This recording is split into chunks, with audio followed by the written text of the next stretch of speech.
Yo YouTube, this is my video for Monday the 11th of November. So I'm on my way to a job that I got booked in last week on Friday. It's going from, well, it said it's going from Peterborough to Leicester. It's actually going from Market Deeping to Leicester, and Market Deeping is a lot closer to me than Peterborough is. So my dead miles to get to this job is 12. It's only 20 minutes away, and it's a very sociable pickup time of 9 o'clock. I'll be there in about 10 minutes. My job itself is, it says for a medium wheelbase van. I think it's just one pallet, and it's going 41 loaded miles, and for that I'm getting £60, which from my point of view is a fair price for a little job, and it gets me into hopefully a good area to work from. I'm going to bet here I'll probably get a job from Hinckley off the back of this, but I don't like the predictions, but that's probably what most likely think is going to happen. So I'm optimistic that it's the start of a new day, new week. The weather's nice. I'm not going to be late. It's a nice shift I'm working for. So at the moment my mood levels are good and optimistic. I'm hoping to get a good day of work in, and that brings me to my first sort of words of wisdom for the day. I couldn't help say that with a straight face, sorry. DM's words of wisdom. I was thinking, I worked hard last week, and I felt that at the end of my last video, I had the righteousness of a hard-working person who'd done their best. And I was thinking today, what does hard work mean? And I think I've worked it out in this job. So if you haven't done this job before, you'll clearly know, won't you? You clearly know you've got to work hard to make your money because you're self-employed. Everyone knows that. And if you don't know that, you're going to learn that very quickly. But what specifically do I think I mean by hard work? And I thought about it, and I thought, it's not a physically hard job to do. It's not an emotional hard job to do. What it is, you have to put in the time. It's a job that requires, in my view, someone who's self-employed putting in the hours. The longer you work, the more money you make. And if you have got restrictions on how long you can work, you've got to do it as a 9 to 5 job, I think you're going to really struggle with this job. If you're employed by somebody, it's easier, but if you're self-employed, trying to find your own work, I think you're going to have to expect to work a lot of hours to make a decent amount of money. And so then I thought, that's why I don't like the hourly rate metric, because I think it's irrelevant. It doesn't matter to me how much I earn per hour, because that's a measure of how efficient one's working. And obviously in the national consciousness with work, we have this thing called a national minimum wage or national working wage. Never used to exist, but obviously it's there to give everyone a sort of a bottom line about what we should expect to earn. It's not an actual bottom line, it's just where we set our sort of expectations. But that's really about how efficient we should be paid. If you work a certain number of hours, you should get a certain amount of money. But with this job, if you can work more hours, you do earn more money. And so that does mean that the efficiency rating or metric, the pounds per hour, is kind of very low compared to what it would be for other jobs, for employed jobs.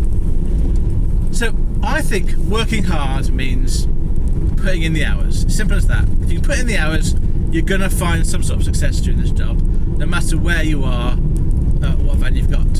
If you can't put in the hours, and by that, for me, that means a 12-13 hour day every day that I'm working.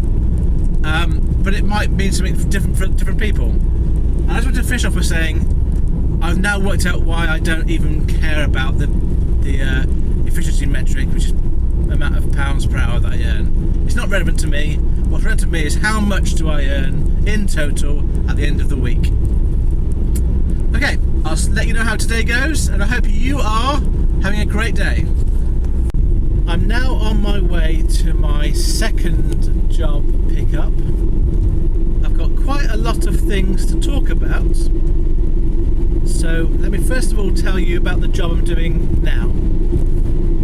I got a call at 19 minutes past 11 offering me the job from Derby to Carterton. It's going to some sort of military base. I knew that because in the load notes before I bid, it needed to have a British ID, and because of that I thought that would stand a good chance of getting the job. It's a medium wheelbase van job going 99 loaded miles from DE24 to an OX postcode, and I bid £100 and I got that pretty quickly, but it was after an hour of bidding, and I want to talk a bit about what happened in that hour. One last thing again about this job is I was 45 minutes away from the pickup point. That's 34 dead miles to go to the pickup, and that's what I'm doing right now. I'm on my way to Derby from Leicester. So let me go back. I've got a load of notes about what happened, and the first thing I wrote down is a little tip that I've always forgot to tell you, and I found this really helpful, and you probably won't understand what I mean until you start doing this job. But when you get to the point in the app where you say proof of delivery, you put in the name of the person you deliver to and then your signature, or you add a copy of the photo of the pod. At the bottom of that page there's a notes bit, and in that notes bit I always put in my own reference number for the job, and that's something that I just create so that I know how to find the job in my own filing system. And the reason why I do that is when you then are on your desktop and you're looking through the diary section of the CX program, if I look on the right hand side, it's the bottom box of the right hand side of all the loads. It has the notes that comes up that you write in. So I just put in, I can look down that list of diary entries no matter what date it is and look for my reference number, which helps me find a specific load using my reference system. When I'm trying to locate an invoice, I've got them all saved with a reference number that I know about. And if I want to find that quickly, the quickest way I know of doing it is looking in the diary and looking down the right hand side at my notes, and that means I can match up my reference number and the invoice to the load in CX. I hope that makes some sense, but I found it really helpful because sometimes you've got loads that are like you're chasing, let's say chasing a missing invoice which is perhaps a week late, but it might have been like 2 months ago when you did the job, and you might have another one that's the day after chasing it, which was only a month ago. Now on the diary they're going to be miles apart on your, they could be a page or two apart on the diary of CX, but there's still things I'm chasing at the same time. So in order to find those, I have my own reference number that I can find in my filing system, and now I can find in the CX system. Okay, next thing I want to talk about at this point is what I noticed when I was in Leicester looking for jobs, and I arrived at 25 past 10, and I basically spent an hour looking for a suitable job. And the first thing that I noticed was there were a lot of jobs going from Leicester to Uttoxeter, ST14, and I noticed that these jobs seem to be being reposted, and they seem to be posted 3 or 4 times from 3 or 4 different shippers. Now, some of the postcodes, LE postcodes, were different. So it might have been an LE4 going to Uttoxeter, and an LE2 going to Uttoxeter, and an LE11. So they were probably different jobs, but they were definitely multiple jobs going to the same place from 4 different shippers on several occasions. And so I couldn't work out whether they were just looking for cheaper and cheaper bids, or whether they were actually more jobs going for the same postcode to Uttoxeter. I got the impression that they were just looking for very cheap bids. One of the companies put in for one bid, not the Uttoxeter ones, but it was a Leicester to Wigston job, which was local, but I wasn't close to the Leicester pickup. I was about half an hour away, and they said pays 30, or looking for 30 pounds. And I don't really want to go to 30 pounds. That's I think too low. I mean, unless I was absolutely 5 minutes away from pickup and it really made sense for me to do it, I don't think I'd go that low for any job. So that's the first thing I noticed, that a lot of jobs go to Uttoxeter, and so I was putting bids on at £50, 50, and I looked at the terms of the people giving the jobs, and lots of them are 45 days from end of month.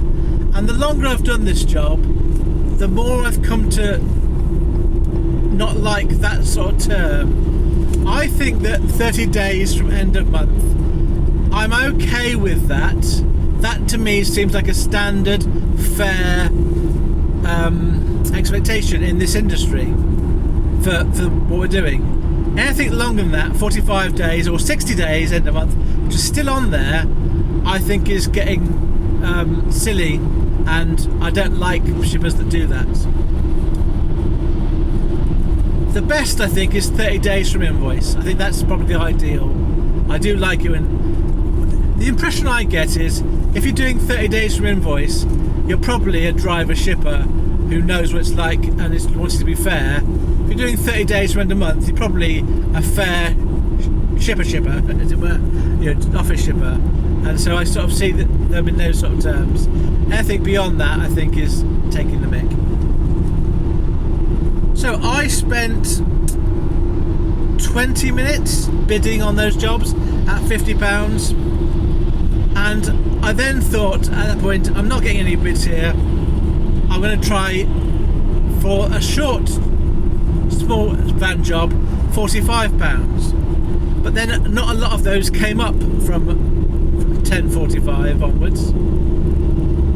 But I did sort of change my tactic, and the thing that I was feeling good about was there was plenty of jobs. There was a steady stream of work coming through, even despite the ones that were duplicated to Uttoxeter.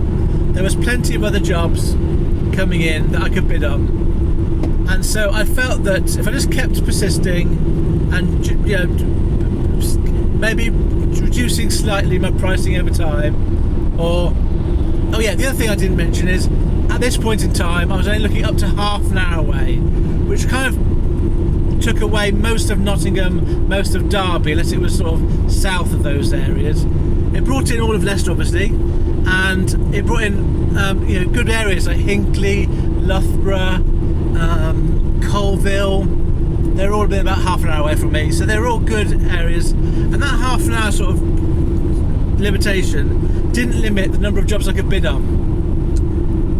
Come 11 o'clock, I still hadn't got a bid, so at this point I started extending the search, extending what I was going to bid on to 45 minutes away, and that's when I got my job to Derby at sort of 20 past 11, which was 45 minutes away from where I was. So it was busy. I was trying to not overbid, but also not bid too low, and there's lots of jobs, and I was kind of getting bids on as quickly as possible. Oh, the one thing that did happen was I had a missed call. My phone didn't ring, and by the time I called back the missed call, it was a bid that I'd made that I'd missed out on, going from something like Derby to Ipswich. It was a medium wheelbase van job, going 155 loaded miles, and I put on a bit of 150. And my thinking was that with my 60 this morning, that would put me on 210. And then in Ipswich, I just dead mile it over to somewhere like based at Edmonds or Thetford or Diss or somewhere where it'd be a slightly better chance of getting a job. I've never found it. I've never got a job out of Ipswich. I've been there 2 or 3 times, and I've waited around, and I've never myself got a job out of there. It always used to be quite quiet in the afternoons, and anything that was coming out was going to London, and it wasn't that far away. So Ipswich isn't a great place for me to get work from. But I did think it was worth the risk today, because this would have been about 10:30ish, 11:15, so quite early on when I got that missed call. Okay, I think that's all I need to talk about. I'm about 20 minutes from my pickup, and then my plan vaguely is, because I'm going to a military base, I'm going to have to ring the customer before I get there and hope that they can be at the gate quickly, and either I'm guessing because it's a medium wheelbase van, it's going to have to be forklifted off on site rather than just handed over like a box would be at the gate. So I'm going to need to get myself in and out of the military base under escort, I'm sure, or I might get myself a badge, a pass, depends on how they want to do it. And that could cause some delay, but my plan vaguely is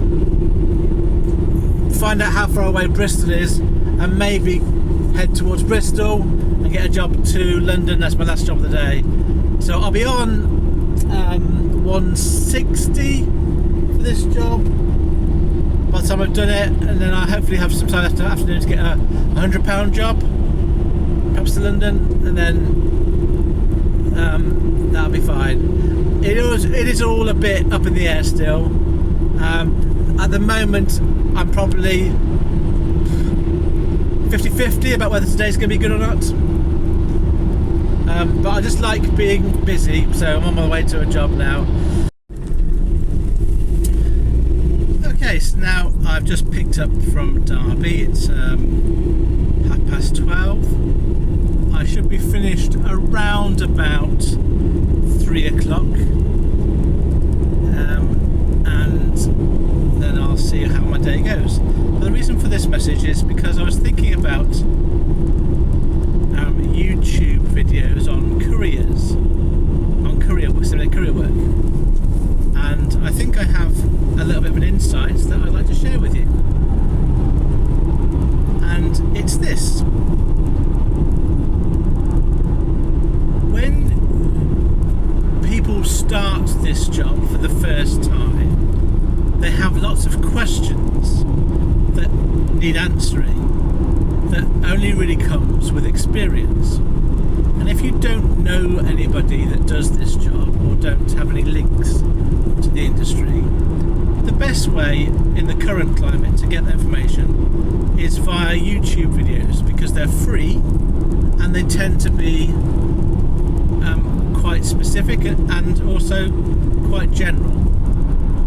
So you can get answers to almost anything on YouTube, and if you're so inclined, you can ask for specific questions on things and then get those questions answered. And then when you start doing the job, you're really enthusiastic and you're really excited about doing the job because it's something new, and also the nature of the job is just really good.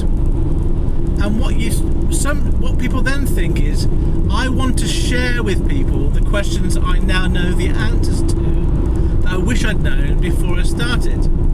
So there's that great impetus when people just start to kind of give back. Wow, did you see that car in front of me? Oh, that put me off my stride somewhat. There is an impetus when you just start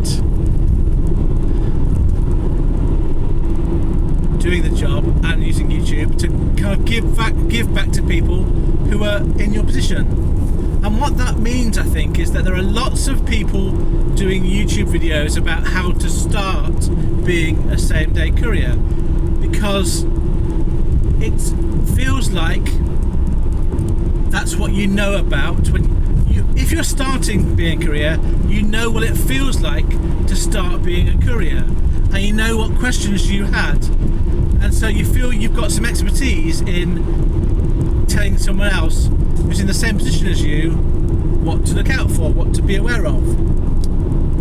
So I think there's quite an obvious pressure, bias towards YouTube videos being about how to start being a same-day courier and giving basic information. And I think there's two elements to that can perhaps be slightly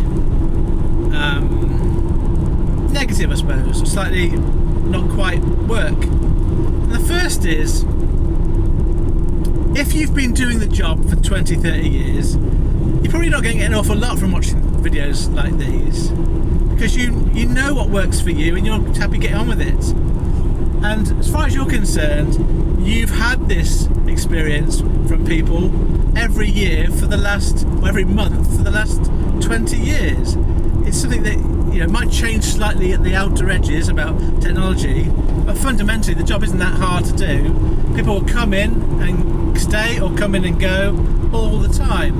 And those people that have stayed in it for a long time will have just heard the same stories or same issues over and over again, either by by people that they work with or work for, or online or social media like WhatsApp.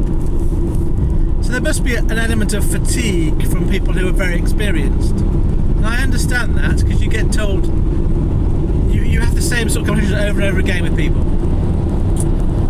And the second thing I would say is slightly negative about this is, when you do start, you don't actually know the ins and outs of everything. So you're kind of showing people what you've experienced as being a novice, and some people can talk like they know it all already, and that can be a bit misleading, I think. I hope I didn't do that when I did my videos. I did try to make it clear I was being open and honest. I was just sort of learning as I went, but you never know how it comes across to other people. But you can have a situation where people are new, excited, wanting to share that with people, but come across as being they know how it all works, and that clearly isn't the case. I've been doing this job now for about a year and a half, and I'm still learning new things, but the things that I knew that I would learn is I'd get a sense for this job. I get a sort of an instinct for things, and I trust my instinct. I couldn't necessarily explain specifically why I think a job is bad or good.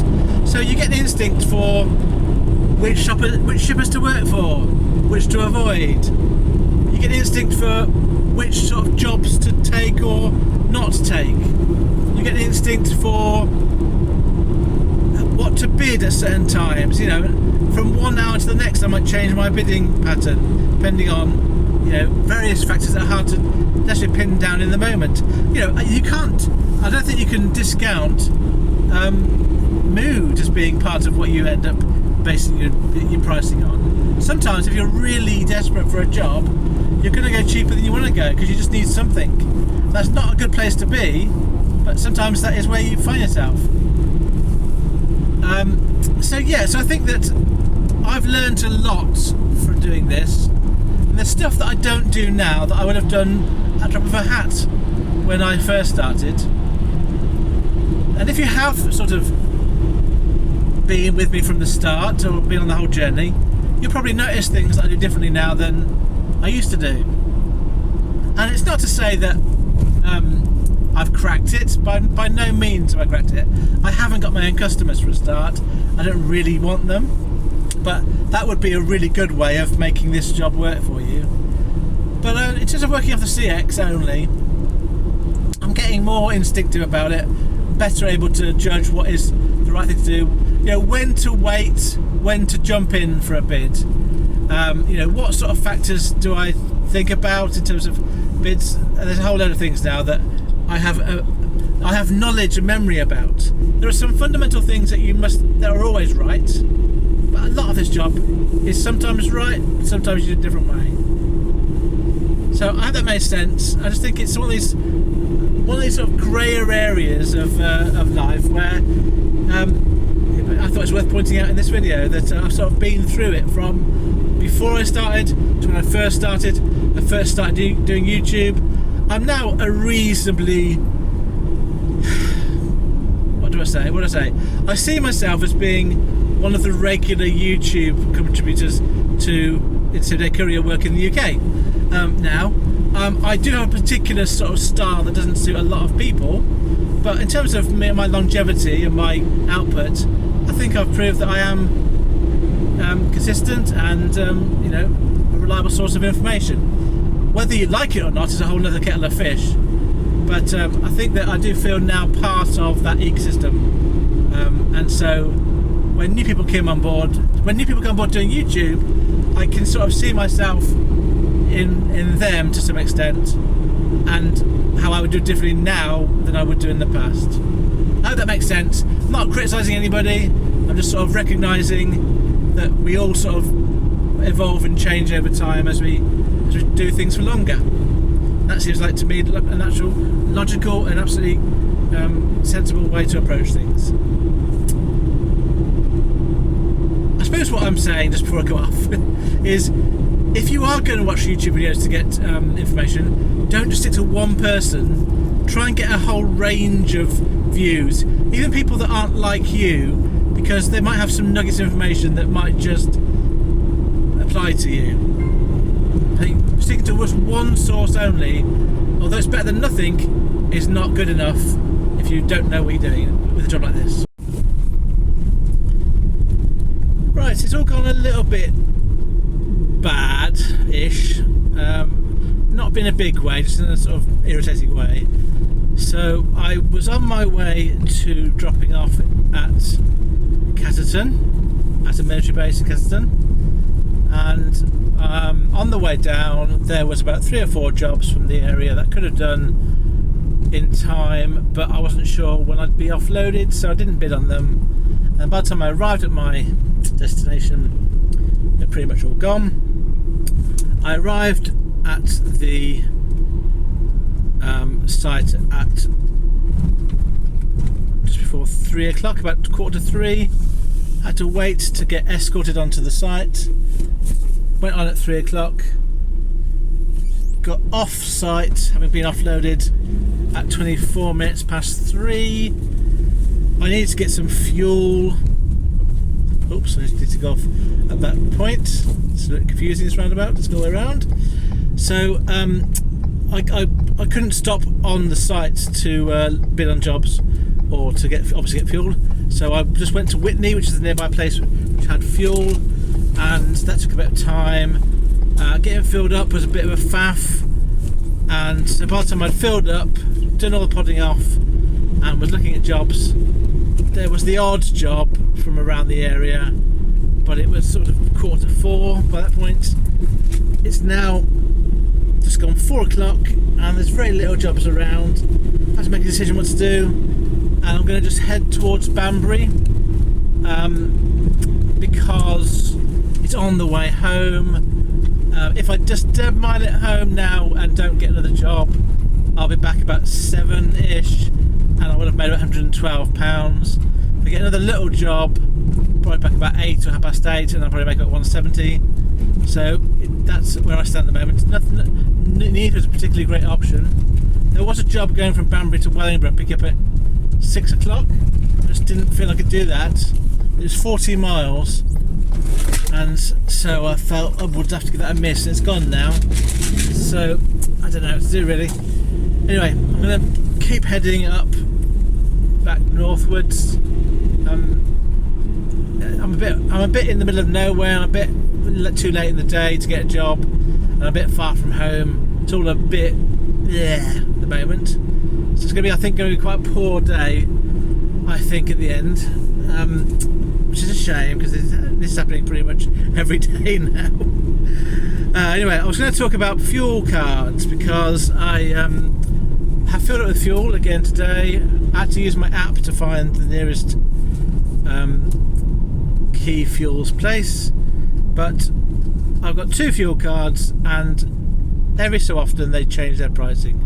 And last week, the fuel card that I'm using today, which is Key Fuels, the price was 114.95 pence per litre, and this week it was 108.1 pence per litre. That's a change, a reduction of 6.85 pence, which is in one week quite a big reduction. In the same period, my UK Fuels card last week was 111.59 pence, so basically 3 pence cheaper than Key Fuels. And this week it's 114.55.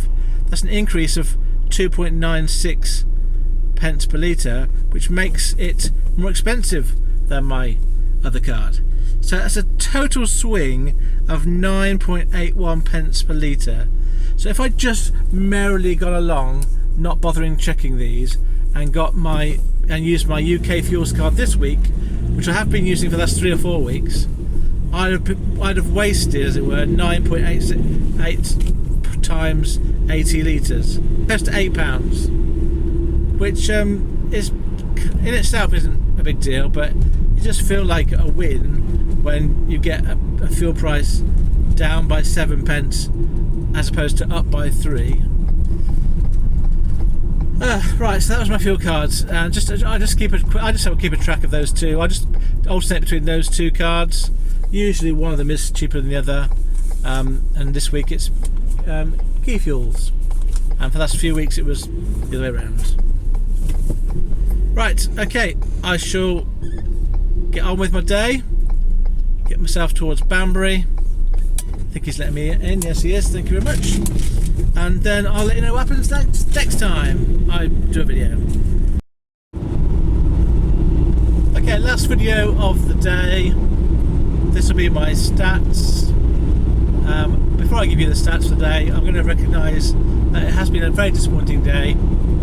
I've only done 2 jobs today, and although I've been looking for jobs on the way back from Banbury,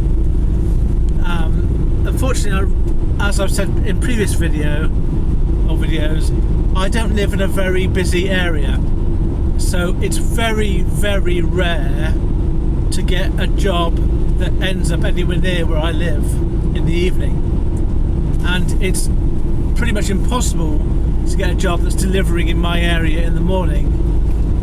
If you lived in a different area, you can very often get a job the day before that's for delivery the following morning, if you live in a busy area, and that's where I think where you live can make a difference. But I'm consistently struggling to find work back to my area, so I have to therefore have a wider area which I aim for. My area that I'm looking for is basically, in an ideal world, anything between the triangle of Leeds, London and Birmingham. If I'm within that triangle, I'll probably be okay to 10 mile at home. I did know it was risky to take that job to an OX postcode from I was in Leeds at the time, went up to Derby to collect it, but at the time of getting that job I had been waiting for an hour to win a job, so there comes a point at which you just got to get on the move, and it was a long job, and I find it hard to say I shouldn't have taken it in hindsight. I suppose in hindsight, if I'd known that Catterton was probably going to be a military base, I probably would have realised it was going to take longer to offload it. Although to be fair, if it was a box, it would have been quick. Or quicker, yeah, a lot quicker. So even though I know I'm going to a military base, doesn't mean it's necessarily going to not be a long time. But that was what happened today. Today I was sort of delayed by 45 minutes from arrival at the military base to getting off again. And so that kind of was it was at the wrong time of the day, and you know I wouldn't have known that when I'd been on the job. So it just proves that where I end up does make a big difference to what I earn. And to be fair, if I'd taken that job going from Banbury to Wellingborough at 6 o'clock, I would have been back home an hour later. I would have earned an extra £50, £60. Would that have been worth it? I don't know, it's hard to tell. I probably would have taken it for today. Anyway, rather than going on, let's give you the stats. So, I'm going to entitle this video A Disappointing Day, although there was one part of the video which I'm going to look forward to looking back on, where the car came across 2 lanes in front of me, another car. So, the stats today: I've filled it with fuel. My average fuel price for this week is 13.64 pence per mile. I've driven 313 miles, 313. I will have worked for 11 and a half hours today by the time I get home. I earned from 2 CX jobs £160, 160. And once you take off my fuel costs, which were £42.83, so basically £43, that left me with a net earnings today of £117, 117. So if you take off my business costs, I've not made very much at all today. Effectively, most of that money is business costs.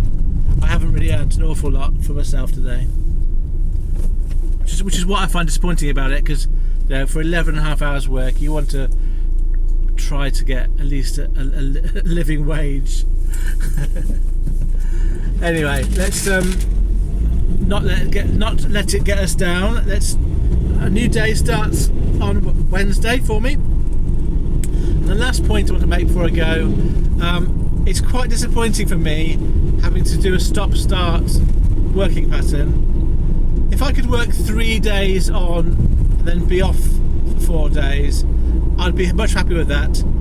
Tomorrow morning, where I can't do these jobs, there's a great job from Wisbech to Dumfries, and there's another job from Boston to somewhere like, I don't know, Bolton or something. A really nice long run, and I just couldn't even bid on them because I can't work tomorrow.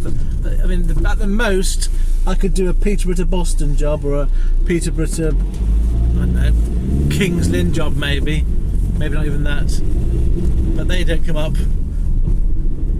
So yeah, it's another tough day on the CX. Maybe that should be my new name. Another tough day on the CX.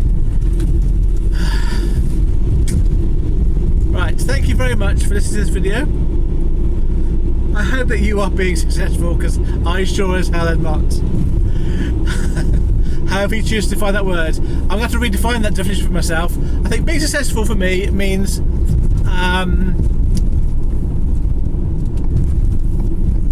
waking up and still having my partner being with me, and not having a crash at any point during the day when I'm in my van working.